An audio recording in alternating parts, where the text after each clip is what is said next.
یا ایھا الذین آمنو، اگے اللہ فرماندے سن اے ایمان والو نماز پڑھو. یا ایھا الذین آمنو کتب علیکم الصیام، اے ایمان والو تم پر روزے فرض کر دیے گئے، تم پر روزے لکھ دیے گئے. اے ایمان والو، اے ایمان والو. اتھے اللہ کی فرما رہا ہے سورہ مبارکہ نساء ہے، اللہ فرما رہا ہے یا ایھا الذین آمنو آمنو، یا ایھا الذین آمنو آمنو، اے ایمان والو ایمان بھی لے آؤ. کنے بندے ہیں توجہ فرمائی، میں دوبارہ عرض کر رہا ہوں یا ایھا الذین آمنو، اے ایمان والو آمنو باللہ، اللہ پر ایمان لے آؤ، ورسولہ، اور اس کے رسول پر ایمان لے آؤ، وکتاب الذی نزل علی رسولہ، اور اس کتاب پر ایمان لے آؤ جو اللہ نے رسول کے اوپر نازل کی ہے. اے ایمان والو ایمان لے آؤ، اے ایمان والو اللہ پر ایمان لے آؤ، ایمان والو رسول پر ایمان لے آؤ، اے ایمان والو قرآن پر ایمان لے آؤ. یہ چنگے ایمان والے نے جنہاں دا جی اللہ تے بھی ایمان لے آنا ہے، رسول تے بھی ایمان لے آنا ہے، قرآن تے بھی ایمان لے آنا ہے. اینی گل سی اج دی مجلس دی جڑی میں پہنچا دیتی. اے ایمان والو ایمان بھی لے آؤ. اس طرح سمجھو بندہ کسی نو آکھو اے مومنو مومن ہو جاؤ، اے مومنو مومن ہو جاؤ، اے ایمان والو ایمان لے آؤ. جے انہاں ایمان لے، دیکھو جی اگر اللہ فرماندہ بے ایمانو ایمان لے آؤ، پھر گل ہو سی کہ اے بے ایمانو اللہ پر ایمان لے آؤ، اے بے ایمانو رسول پر ایمان لے آؤ، اے بے ایمانو قرآن پر ایمان لے آؤ. اللہ تراوے گلاں پہ کردہ ہے تے کردہ ایمان والے نالے. اے ایمان والو ایمان لے آؤ اللہ پر، ایمان لوا لو، ایمان لے آؤ اس کے رسول پر، ایمان والو ایمان لے آؤ قرآن پر. یہ کیڑے ایمان والے نے؟ میرا خیال ہے میں سمجھانے واسطے عرض کرنا. بہت شکریہ قبلہ. اس طرح ہی سمجھو جی بندہ مسلمانہ جی کھلو کیا کہ مسلمانوں مسلمان ہو جو، مسلمانوں مسلمان ہو جو، یا بندہ شیعہ نو آ کے کہ شیعہ شیعہ ہو جو، شیعہ چپ کر گئے ہو. جے بندہ شیعہ نو آ کے شیعہ ہو، شیعہ شیعہ ہو جو. اہل سنت والجماعت نو بندہ آ کے اہل سنت والجماعت دوستو اہل سنت ہو جو، اہل حدیثو اہل حدیث ہو جو، دیوبندی ہو دیوبندی ہو جو. بندے آکھن کے بندے دا دماغ ٹھیک ہے، نالے آندہ دیوبندی، نالے آندہ دیوبندی ہو جو، نالے آندہ سنی ہو، پھر آندہ سنی ہو جو، پھر آندہ شیعہ ہو جو، مسلمانوں مسلمان ہو جو. جے تے بندہ ٹھیک ہے، دماغ بھی ہو دا ٹھیک ہے، تے پھر غور کرنی چاہیے سنیاں نو جنہاں نو آکھیا جائے سنیوں سنی ہو جو.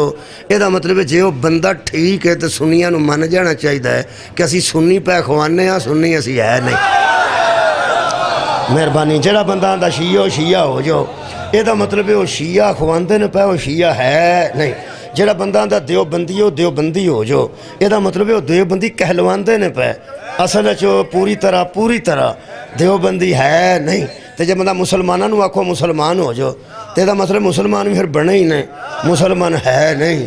تے جے اللہ کسی نو آکھے مومنو مومن ہو جو، یہ دا مطلب ہے بنے ہی نہیں، مومن ہے. بہت شکریہ. یہ دی میں ایک مثال عرض کر دینا تو بہت جلدی توڑے تک میں مجلس پہنچا دینی آج دی. اس طرح سمجھو کہ جویں آ جڑے بچے کھیڑتے ہوندے نے، گیند سٹتے ہوندے نے نالیاں وچ یا مچے ہوندے نے تے ادھروں نکل کے ادھر لفافے چ پانی پا پا کے پٹاکے چلاندے ہوندے نے. مثال دے طور تے وہ لیلیاں دے بچے تو نہیں ہوندے، وچھیاں دے بچے تو نہیں ہوندے، مجھاں دے بچے ہوندے تے انساناں دے بچے نا. انہاں نوں پھر بندے کیوں آندے نے اوئے انسان بنو. میرا ہر گل پہنچ گئی.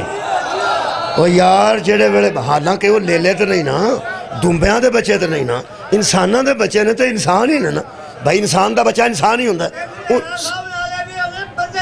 جا لو جی آ سن لو ہون ٹھیک ہو گیا جی نا معاملہ. وہ میرے عزیز نے بڑی کمال دی گل کیتی ہے. انہاں آکھیا وہ بندے ہی ہوندے نے، بندیاں دے پتر ہوندے نے. وہ سارے بچے کسے بندے دے پتر ہوندے نا، لیلیاں دے پتر نہیں ہوندے. انہاں نوں بندے آندے نے اوئے بندے دے پتر بنو. یہ دا مطلب ہے کام او پیڑا پہ کر دیں تو گل پیو تک گئی. تساں غور نہیں فرمایا. میں تے اجے انسان تے ساں، انہاں وعدہ کر چھڑیا ہے میں دساں پیا انسان بنو. انہاں آکھیا نہیں، نالے آکھی دا بندے دے پتر بنو. ہن پتر جڑے بیٹھے ہو دھیان کر لو، جدوں پیڑا کام کریے نا پیو تک گل جاندی جی. سبحان اللہ. پیڑا کیتا ہوئے تو پیو تک گل جاندی ہے. ਇਹਦਾ ਮਤਲਬ ਚੰਗਾ ਕੀਤਾ ਹੋਵੇ ਤਾਂ ਵੀ ਪਿਓ ਤੱਕ ਜਾਂਦੀ ਹੈ।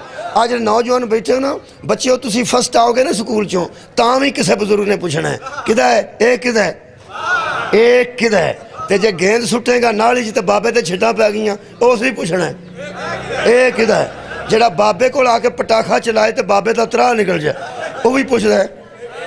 ਬੋਲੋ ਬੋਲੋ, ਇਹ ਕਿਹਦਾ ਹੈ। ਚੰਗਾ ਕੰਮ ਕਰੇਗਾ ਫਿਰ ਵੀ ਲੋਕ ਪੁੱਛਣਗੇ ਇਹ ਕਿਹਦਾ ਹੈ, ਭੈੜਾ ਕਰੇਗਾ ਫਿਰ ਪੁੱਛਣਗੇ ਲੋਕ ਇਹ ਕਿਹਦਾ ਹੈ। ਇੱਕ ਮਿਹਰਬਾਨੀ ਕਰੀ, ਪਿਓ ਨੂੰ ਅਲਾਮਾ ਨਾ ਦਵਾਈ, ਤੂੰ ਕੰਮ ਇੰਜ ਦੇ ਕਰ ਕਿ ਬੰਦੇ ਆਖਣ ਵਾਹ ਭਾਈ ਵਾਹ ਇਹ ਕਿਹਦਾ ਹੈ, ਵਾਹ ਭਾਈ ਵਾਹ ਇਹ ਕਿਹਦਾ ਹੈ।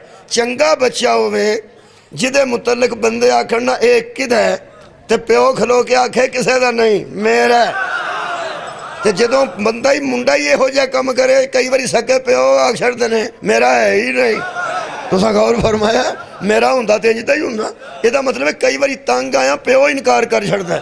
ਇਹ ਤਾਂ ਮੇਰੇ ਅਜ਼ੀਜ਼ ਦੋਸਤੋ ਇਹ ਕਿਹਦਾ ਹੈ। ਖੁਸ਼ਬੂ ਲਾ ਕੇ ਮੁੰਡਾ ਟੁਰੇ ਤੇ ਲੋਕ ਆਂਦੇ ਨੇ ਆਹ ਇਹ ਕਿਹਦਾ ਹੈ। ਹਾਂ ਟੋਪੀ ਪਾ ਕੇ ਮਸੀਤੇ ਜਾਂਦਾ ਹੋਵੇ ਇਹ ਕਿਹਦਾ ਹੈ। ਛੋਟਾ ਜਿਹਾ ਕੰਮ ਵੱਖਰਾ ਕਰੇ ਨਾ ਵੱਖਰਾ, ਲੋਕ ਆਂਦੇ ਨੇ ਇਹ ਕਿਹਦਾ ਹੈ। ਫਸਟ ਆਵੇ ਕ੍ਰਿਕਟ ਖੇਡ ਕੇ ਆਵੇ ਲੋਕ ਆਂਦੇ ਨੇ ਇਹ ਕਿਹਦਾ ਹੈ। ਪਹਿਲਾ ਇਨਾਮ ਲੈ ਕੇ ਆਵੇ ਮੈਨ ਆਫ ਦੀ ਮੈਚ ਦਾ ਇਹ ਕਿਹਦਾ ਹੈ। ਮੈਨ ਆਫ ਦੀ ਟੂਰਨਾਮੈਂਟ ਬਣੇ ਤੇ ਇਹ ਕਿਹਦਾ ਹੈ। ਮੈਨੂੰ ਅਫਸੋਸ ਹੈ ਥੋੜੀ ਜੀ ਇਨਫਰਾਦੀਅਤ ਤੇ ਨਵੇਕਲਾਪਨ ਹੋਵੇ ਤੇ ਯਾਰ ਪੁੱਛਦੇ ਹੋ ਇਹ ਕਿਹਦਾ ਹੈ। ਅੱਲਾ ਦੀ ਕਾਇਨਾਤ ਵਿੱਚ ਇੱਕ ਹੈ ਜਿਹੜਾ ਕਾਬੇ ਚ ਆਇਆ, ਇੱਕ ਵਾਰੀ ਤਾਂ ਪੁੱਛੇ ਇਹ ਕਿਹਦਾ ਹੈ।